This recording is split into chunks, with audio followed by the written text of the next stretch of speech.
two ancient cities faced each other across a narrow run of the Nile.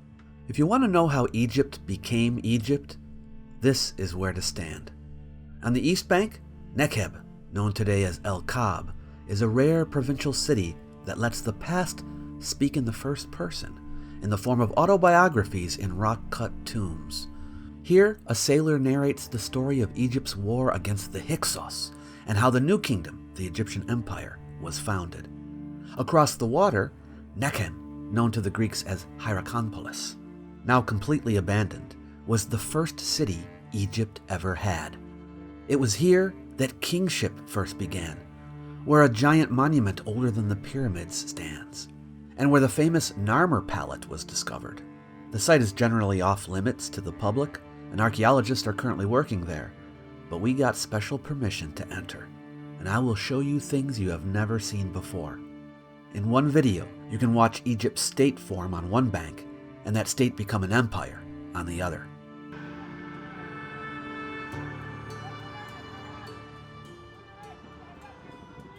We begin on the east bank of the Nile at Nekheb, modern Elkab, ancestral city of Nekhbet, tutelary vulture of Upper Egypt. If you're new here, I'm David Miano, an ancient historian, and what you are about to see are highlights from a tour I personally led through southern Egypt. This is Elkab, and that's what it's called today. Back in the day it was called Nekheb, and we're going to the necropolis of Elkab. There also was a city here, so it was a city here. There are two sister cities, one on each side of the Nile, Nekheb and Nekhen. One dedicated to Nekhbet, this one dedicated to the vulture goddess of Egypt, and then we have Nekhen dedicated to the falcon god of Egypt. Kind of interesting, both birds. The necropolis at Nekheb consists of rock-cut tombs cut into a sandstone slope. They've been studied during various excavations going as far back as the French expedition of Napoleon between 1798 and 1801. At the end of the 19th century, James E. Quibble, a pupil of Flinders Petrie, was sent by Summers Clark, a famous Egyptologist of the time, to study the smaller tombs and examine the area inside the settlement of Elkab. Quibble would complete his excavations at the tombs and return with a detailed account of his work, which was published in London in 1898. Here's a comment made by Quibble in the book that stood out to me. "We arrived at Elkab on the 1st of December, and within 4 days had cleared out several of the uninscribed tombs in the famous hill, and had made them into a most comfortable house. Nothing in Egypt makes so pleasant a dwelling as a rock tomb. We had a room each, another for a dining room, and in 2 more I packed away my 40 workmen." Seems like fair accommodations. So here we are at Elkab, the necropolis of Elkab. There was a city here also. Back in ancient times it was called Nekheb. Nekheb named after the vulture goddess Nekhbet.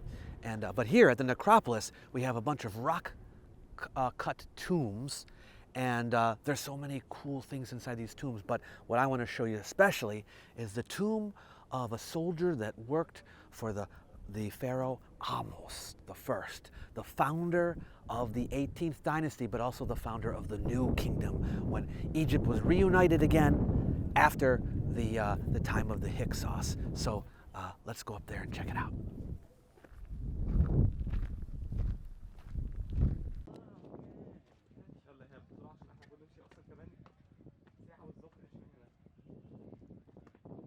More archaeologists have come to the site to do their own excavations.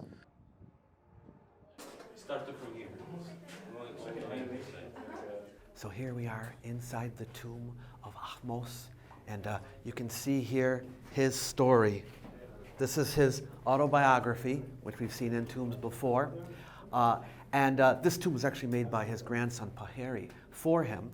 But this is an eyewitness of the conquests of the pharaoh Ahmose the First, the founder of the new kingdom, the founder of the 18th dynasty. This guy just happens to have the same name, but he's not the same person. Don't get them confused. This is the son of Abana. And here he is telling the story about how he served in the army. What we have here is a detailed account of how they laid siege to the Hyksos fortress city of Avaris in the delta, and how they conquered it. defeating the Hyksos, and how Ahmose and his forces drove the Hyksos out of the country. Then there's an account of a 3-year siege of Sharohen, a Hyksos fort in southern Palestine that was also taken by King Ahmose. So it's very exciting to get this kind of an account because we don't have this elsewhere, and it fills in a lot of historical gaps. Did his grandson hear this from his Yes, so this is kind of interesting. Yeah, so he wrote it, his grandson wrote it on behalf of his grandfather. It's in the first person, but he's doing it for him. You wonder, like a couple generations later, if they adjusted anything. But it does say that he won awards and medals and valor and all of this. Maybe he's playing it up, I don't know. But the gods would know if you were lying. Yes, they would know. Nice red grid lines. Yeah, they haven't erased those yet, so it's not quite finished, Ehab says. Ahmose, son of Abana, fought in the river campaigns of the Delta, endured a hard siege at the Hyksos city of Avaris, and then pursued the enemy to Sharohen. His inscription inventories promotions, gold of valor, and grants of land and captives, an unusually clear ledger of how victory translated into pay, property, and standing for the men who made it possible. His career continues under Amenhotep I and Thutmose I. King Ahmose's own burial place has not been found, though his mummy, moved in antiquity, has been identified. He built a cenotaph complex at Abydos, chapels cut in the cliff, a riverside memorial, and a small pyramid, the last known royal pyramid in Egypt. See this here? This is one of the, if not the first, depiction of a chariot, because the Egyptian army didn't start using chariots until this time period. This is like the first time that they're starting to use them. So we have a representation of one. It's brand new. Also here, if you want to see like the warriors. Oh yeah, you can see some. Yeah, this is an enemy. Headed down, right? So Headed down. because they got the chariots from Yeah, from the look at this. You got an archer here and a slain enemy underneath. In Arabic we say it's Hyksos. In Arabic we say Hyksos. Did you say there was another chariot over here? I didn't see it. Over here? Oh, here's another chariot. Hyksos. vowels or But it's all correct. yeah, because nobody knows how exactly. So for some reason we love to adopt all the Greek names. So the Greeks called the provinces nomes, N-O-M-E, nomes, and then the rulers were nomarchs. They use this in Greek, nomarchos. So we still use it, but really in English you'd say governor. Here we are at another tomb from the 18th dynasty. This is from slightly later. It's from the reign of Amenhotep I. He was the next king. And this is the tomb of Reny, the governor of this area. And there's some pretty interesting, well-preserved scenes inside, so let's take a look.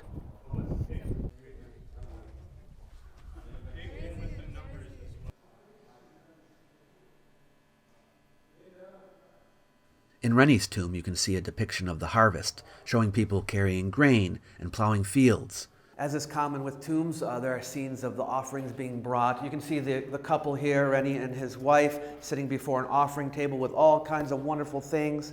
But you see over here preparations for this, people bringing things. But this is interesting. There's a man wrestling a bull down, trying to tie his legs. You can actually see a little bit later here. It's kind of like in chronological order here. Here they're bringing the leg of the bull, okay? And then here's the leg here on the offering table. So all kinds of produce, both animals and produce being brought before the dead for them to partake of. This tomb also includes a shrine in the northern wall with the cartouche of the pharaoh Amenhotep I. See this? This is a blessing for the king at the time, and you can see his cartouche up in there in the middle, and that's the cartouche of Amenhotep I. So this is how we are able to know when this tomb was made. We're at the tomb of Paheri, who is Ahmose's grandson. So this is a couple generations later. This is from the reign of Thutmose III. All right, and this is his tomb. So he was here. He also was a nomarch, the governor of this province of including Nekheb and Esna, and we have in here some very interesting things from his tomb. So let's go in. Paheri was a high priest of the goddess Nekhbet and a scribe. His tomb contains colorful scenes depicting daily life, including farming and fishing practices, ritual scenes, and family banquets. How lucky are we that the Egyptians decided that it was important to show their daily life on the walls of their tombs? Look at that. These are river boats, of course, predecessors of the boat we're on. But look at this. You've got the rowers here. Actually, those are those rowers or paddlers? Those are paddlers, it looks like. And sail up on this one. But this is how we get to know what the boats look like. Also, we do have some model boats, too, coming from tombs that you see in museums. These ones are for freight, clearly. Look at how big those rudders are. They're quite huge. But this is how art helps us to know what certain things look like that are made out of perishable materials that we just don't have anymore, right? It's very rare to have a boat. We have got the boat of Khufu, but that's just one type. It's a funeral barge. These are everyday boats.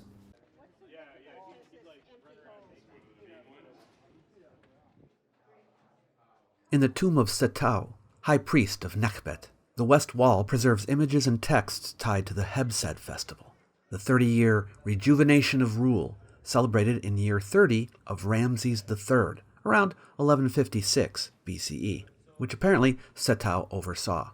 On the east wall, offerings in a funerary banquet unfold, largely modeled on the well-known compositions in the nearby tomb of Paheri. Across the interior, on every wall except the west, inscriptions by the scribe Merire, especially clear on the east wall, record his later votive additions.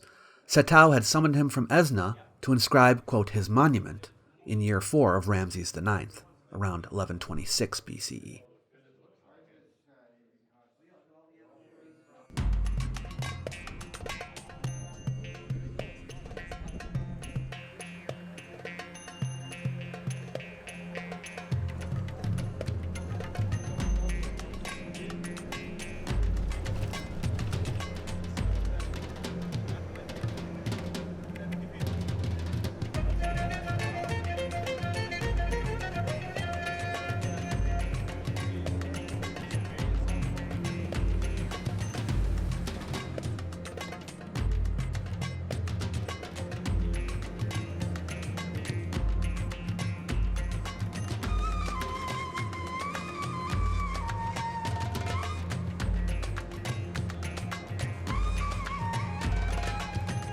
Across the river lies Nekhen, aka Hierakonpolis, one of the great engines of pre-dynastic Egypt.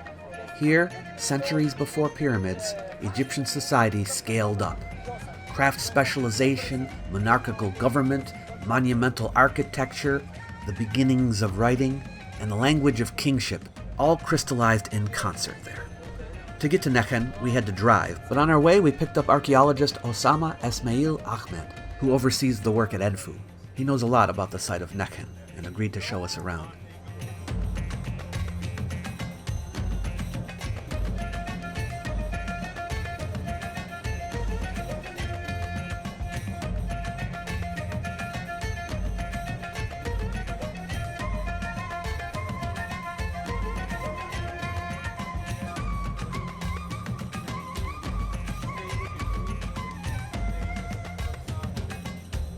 On the low desert we saw before us the early dynastic ceremonial enclosure nicknamed the Fort of Khasekhemwy. Roughly 67 by 57 meters, its walls are about 5 meters thick at the base and preserved in places to near 10 meters high. Look at that. Wow.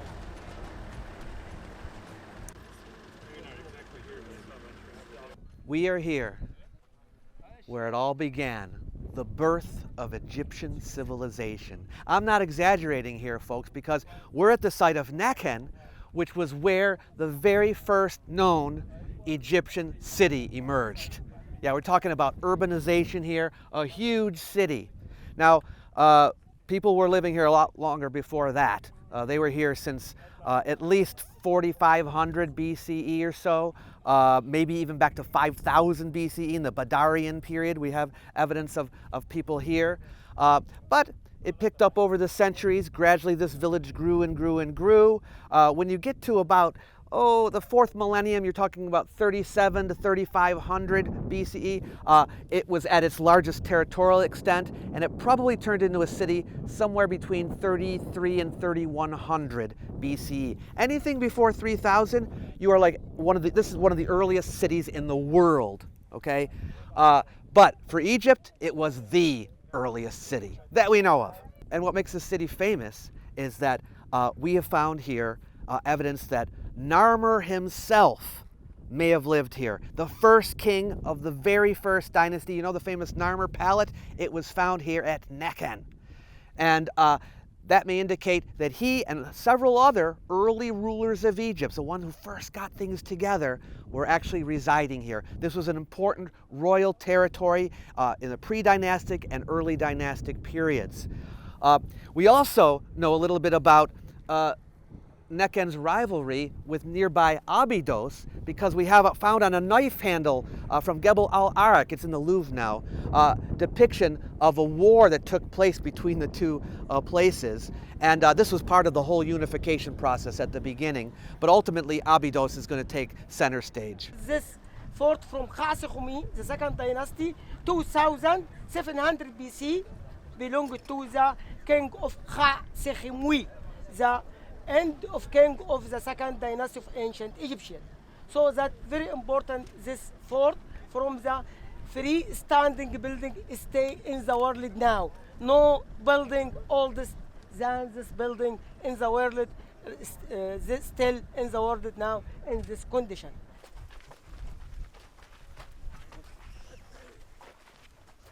Laser scanning and conservation revealed a sophisticated plan and two building phases: an internal structure with granite column bases, and a royal lintel with scenes of what looks like the Royal Hebsed festival taking place within.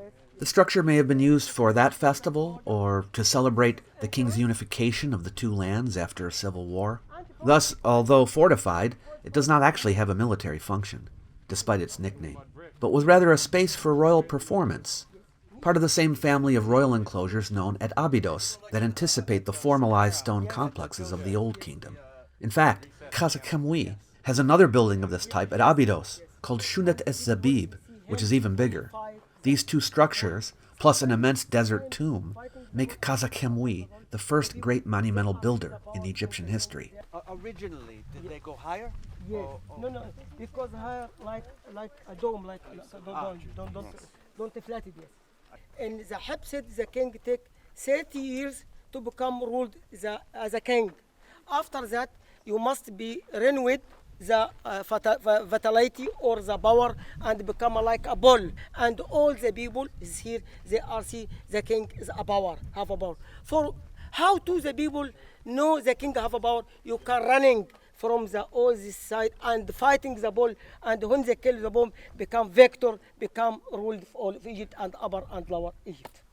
The festival he's referring to is the Hebsed festival, which we know from later times was used. Djoser himself built a Hebsed festival enclosure where the king would perform feats of strength around the arena while people watched as a renewal of his kingship. It was customarily done after 30 years of reign, and then it showed he'd still got it, you know. So, yeah. There's no gypsum here. I shall show you. Just a moment.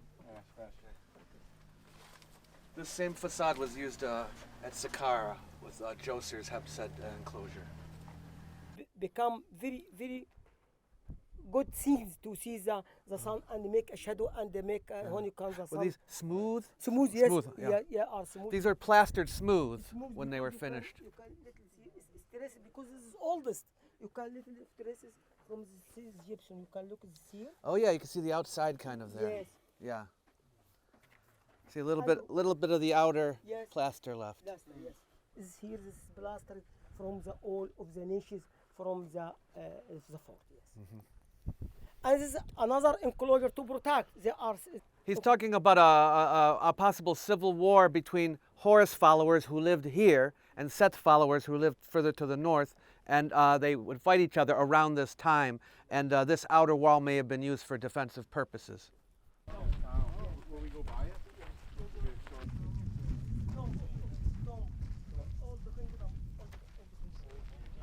second and last century, they are collapsed from the another wall to protect another wall. Yes, they have also niches. This is the ancient, still execute the niches from the. This is repair. Yes, the new yes. So basically what he's been telling us here has been very interesting. So this is the very first monumental building. It's made out of mud bricks, okay, not stone yet, but it paved the way for future buildings. The Saqqara step pyramid could not have been done had not the previous king, this guy, Khasekhemwy of the late Second Dynasty, done this, right? So this is all mud brick. At Abydos, he has two other monumental structures. He's like the first great builder of Egypt. He has his tomb, and then there's a place called Shuna Sabib, which is like this but bigger, and it has a mixture of mud brick and stone. And then we go to Djoser next, the Saqqara step pyramid. You see how it's evolving over time, but this is what started it all. Restored, yeah. The original is the part that looks pretty ratty. Yeah. Yes, to show people what it looked like. Okay. Yeah. Oh, it's just, yeah, this design can be seen in Djoser's at Saqqara. His Hebsed festival enclosure has this, say, all the way along. You have these pilasters, they're called, all the way down. So, but this is earlier, so it shows that style preceded him, you know. Yeah, this was being heavily eroded by the wind, so the government built this corner here out of the same kinds of mud bricks from as ancient times to protect the corner. Many of courses they are preserved because this is indicated for two enclosure to protect the fall. Mm-hmm. This is yeah. Yes. Okay, yeah. And when you ask also indicate two. I asked him if there was a roof, and he says there are holes up at the top which could have been for beams, which could have held up a wooden shelter over the top, so that's possible. It was believed for a long time that Nekhen was inhabited mainly during the pre-dynastic and early dynastic periods, and then it kind of fizzled out after that. But the more they've been digging here, the more they've been finding from the dynastic period, including the tombs that we're about to go see here. We got Old Kingdom tombs, they found some Middle Kingdom tombs, they found even some early and late New Kingdom tombs. So at least people were wanting to be buried here. So we think the city, probably, we're going to see more and more evidence of this as they dig, that it was inhabited for a lot longer than we previously thought. But its heyday was in these early days.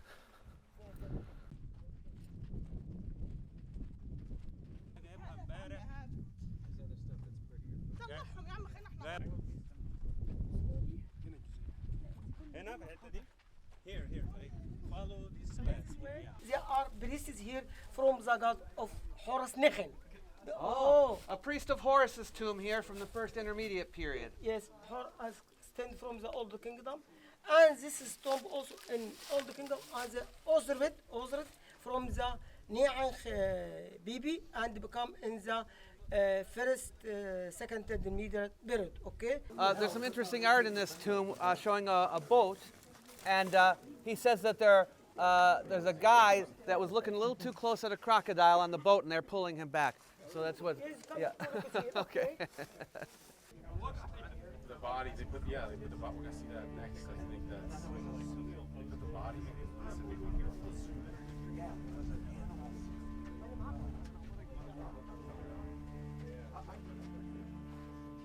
What are we going to see there? Is it worth it? Is that what you're asking? We're going to see, I told there's remains of an Egyptian zoo over there. They found some animals.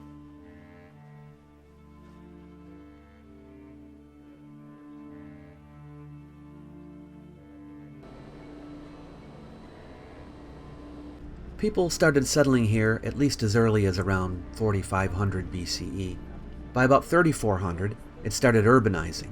A ceremonial complex was built, as were specialized production quarters, a perimeter wall, and early forms of record keeping, although full writing was still at that point to come. By around 3200, it stood as a major city.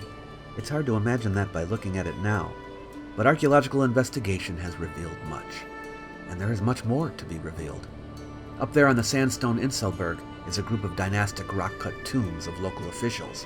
ranging from the Old Kingdom to the Second Intermediate period. They bear witness to traffic across the river. Painters worked both banks.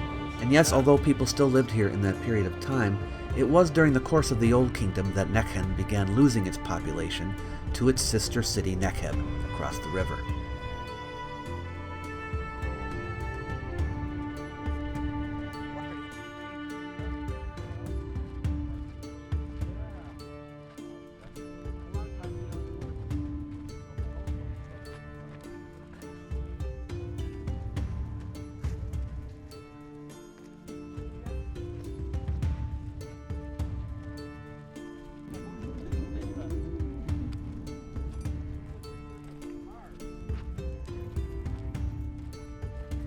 The pre-dynastic and early dynastic periods were the heyday of this city, and hidden beneath the sand are thousands of fragments of that society.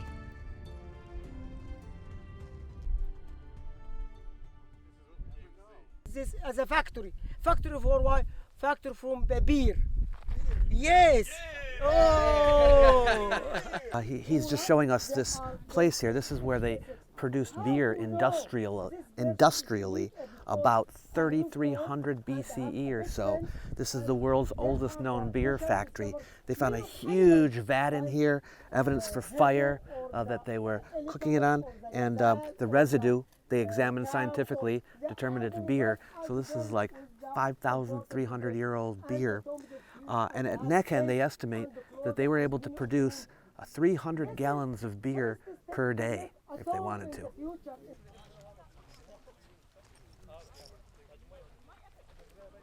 Quite the terrain right now. It is. Look all the way around. I was just saying, it kind of reminds me of the Mars rover and what it looked like. Yeah. They took us to this really cool place. This is the Nekhen Zoo. A zoo? Yeah. What's interesting is, normally when you find animal remains, a lot of times they show evidence of butchery, for sacrifices or eating or whatever. But here we have evidence of animals that were kept here alive. There were dead animals here too, but they didn't show any signs of being killed. Okay, natural causes is how they died. And we believe they were held in these pens here. They were like animals that weren't even from this area. They had baboons and elephants and gazelles, and some things that we wouldn't consider that exotic, like goats and cows, aurochs, an extinct form of cow. But they were kept here alive in these relatively small holding pens. From what I understand, one of the baboons they found here showed evidence of being hurt after being in captivity, right? Not in being captured, but actually in captivity it was hurt. So maybe it was beat for misbehavior or something, I don't know. I'm not saying they treated the animals very well, but these animals apparently were here for observation.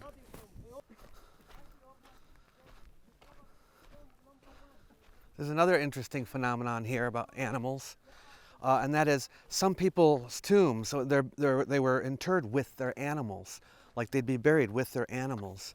Common people even would choose to be buried with their animals. And these animals too did not show any signs of being killed. But meaning, obviously they died at different times than their owners, but their owners chose to have their animals, their pets, these are domesticated pets, buried with them. In the cemeteries here, embalmed organs and carefully wrapped bodies hint at the beginnings of mummification. What's really fantastic about Nekhen also is that we have here the earliest royal tombs of Egypt. This is, I told you this is where kingship began, right? Well, this is tomb number 1. Not tomb number 1 chronologically, but the first tomb that they found. They number them this way. Everyone knows about tomb 100 here. It had beautiful paintings.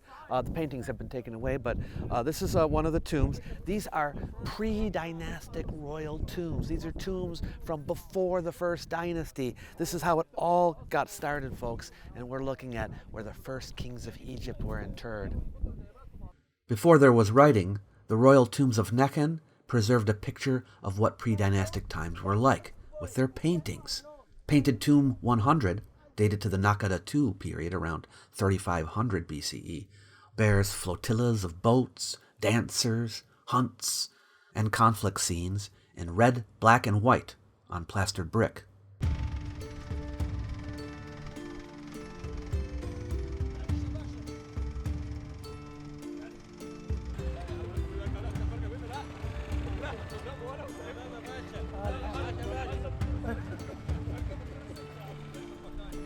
Crossing this quiet, wind-bitten wasteland is strange when you know what was once here. A skin of sand that hides almost everything, and yet we're stepping on top of an ancient city. The juxtaposition of the emptiness with the wealth of information about it that crowds my mind is eerie. I find myself listening for the sounds of life, but there's nothing to hear, only wind. The ground remembers, though. Next, we're headed over to the temple precinct.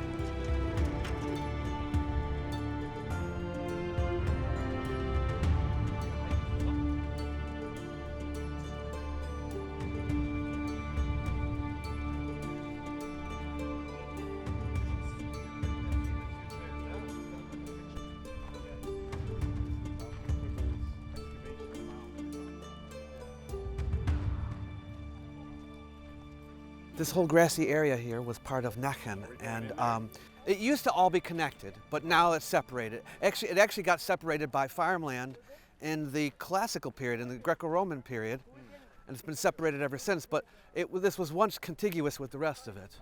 But this has a very early remains of a mud brick temple dedicated to Horus, in which they found a golden Horus. But over there on that mound where NEXT is standing, where he's looking at, that mound over there, they found one of the most famous artifacts of ancient Egypt, the Narmer Palette. Maybe you're familiar with it. The Narmer Palette is a historical document before writing. Yeah, they have names that they have on it, but the story about the unification of Egypt is mainly told in pictures on both sides of the palette. And it's all about the unification of Egypt, how Narmer, the king of Upper Egypt, conquered Lower Egypt. This area of Nekhen was inhabited for a lot longer than the other part that we were in. As you can see, it's very dry over there, but here we've still got agriculture even to this day. Yeah, it's that mound there they found the Narmer Palette.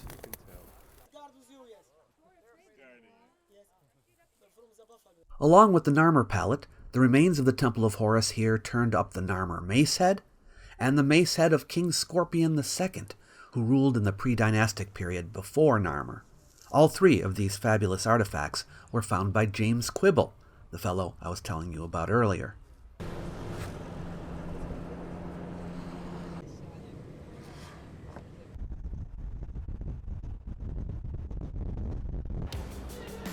Just north of here, the Nile hides a gem that often gets overlooked by travelers.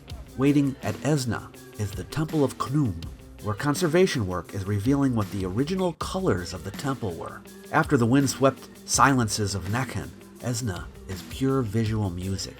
It is without question the most beautiful temple we've seen on this journey. All that is in the next episode. And if you'd like to keep the ancient world alive on your screen, I've created a free screensaver pack featuring some of my favorite shots from my travels. You can grab it using the link I left below.